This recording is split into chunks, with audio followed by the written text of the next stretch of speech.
प्रणाम, मेरा नाम वंश। आज मैं आपके सामने हास्य रस की कविता प्रस्तुत करने जा रहा हूँ, जिसका नाम है बूफे की दावत।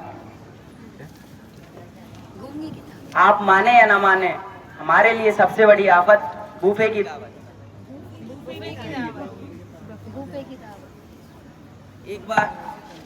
एक बार हमें भी जाना पड़ा बारात में। बीवी बच्चे थे साथ में, सभी के सभी ऊपर से 120, अंदर से सूखे थे। क्या करें भैया, सुबह के भूखे थे।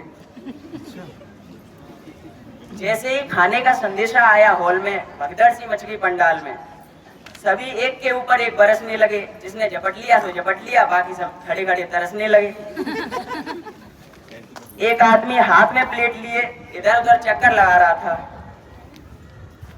खाना लेना तो दूर, उसे देख भी नहीं पा रहा था।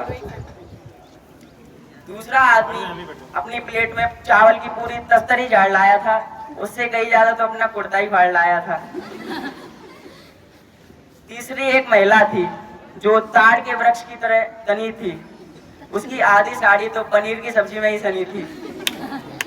उसे धो रही थी क्योंकि पड़ोसन की बहन के आई थी, खड़े खड़े रो रही थी। चौथा बेचारा गरीब था, लाचार था।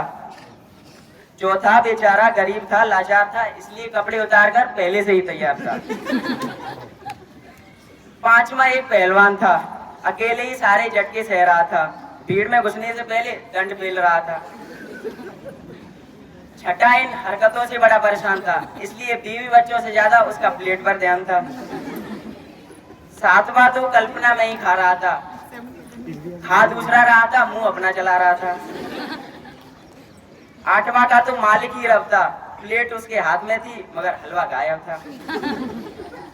नवाबी कुछ अजीब हरकतें कर रहा था, खाना खाने की बजाय जेबों में भर रहा था। 10वां स्वयं लड़की का बाप था, जिसके आधे प्राण कंठ में अड़े थे। घराती सारे चीम रहे थे, बाराती सड़कों पर खड़े थे।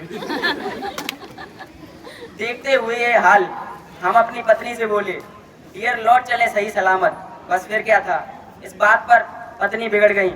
बोली, किस कमबख्त से पल्ले पड़ी हूँ, इससे अच्छा तो किसी पहलवान से शादी रचाती तो कम से कम भूखी तो न जाती।